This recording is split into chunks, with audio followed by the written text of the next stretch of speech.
Continuing on, back to the book. It was on the 21st of August that we commenced fighting the Battle of Vimeiro.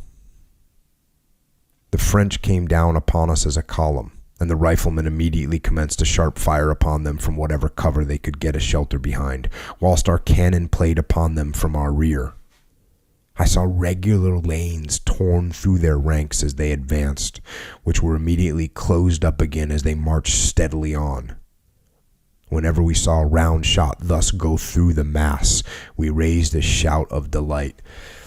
That's a savage image right there. Ranks of men, and there's cannonballs that are cutting lanes through them. Yeah. And you're probably talking 20, 30 people killed each one, and the ranks just close in around them. Yeah. And that's what these guys are seeing as this advance takes place. They're continue through that battle. They get into a position for another battle. Going back to the book, as I looked about me whilst standing and ranked, and just before the commencement of the battle, I thought it the most imposing sight the world could produce.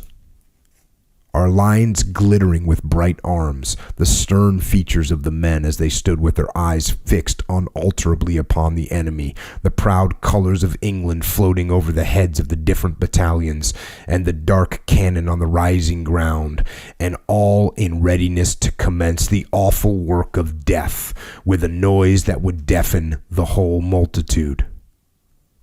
Although the sight had a singular and terrible effect upon the feelings of a youth who, a few short months before, had been a solitary shepherd upon the downs of Dorsetshire, and had never contemplated any other sort of life than the peaceful occupation of watching the innocent sheep as they fed upon the grassy turf. Talk about a dichotomy. Yeah. No thought in his mind other than watching sheep eat grass. Yeah. I would think that that'd be kind of a good little escape, from time to time, to notice those types of things. Yes, I think you're right. And I think that happens. And, there's a movie called The Thin Red Line. Mm-hmm. And that's portrayed very well. In all this chaos, he'll take cover and he'll be face to face with a flower. Yeah. Or he'll notice a bird or a bug. And that's definitely something that people notice. I mean, I notice there's the sunset, no matter where you are in the world. Yeah. And actually the sunset in the desert's a very beautiful thing. Yeah. And same with the sunrise. Mm-hmm. And so those are little things that you notice, even though you might not be in the mindset to notice them, you still notice them. Mm-hmm.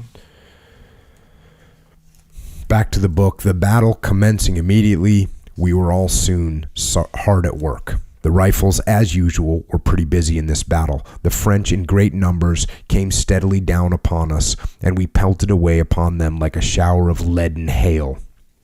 Under any cover we could find and lay, firing one moment, jumping up and running for it the next.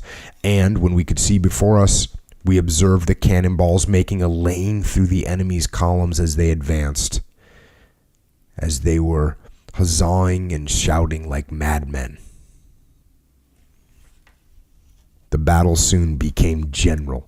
The smoke thickened around, and often I was obliged to stop firing and dash it aside from my face and try in vain to get a sight of what was going on, whilst groans and shouts and a noise of cannon and musketry appeared almost to shake the very ground.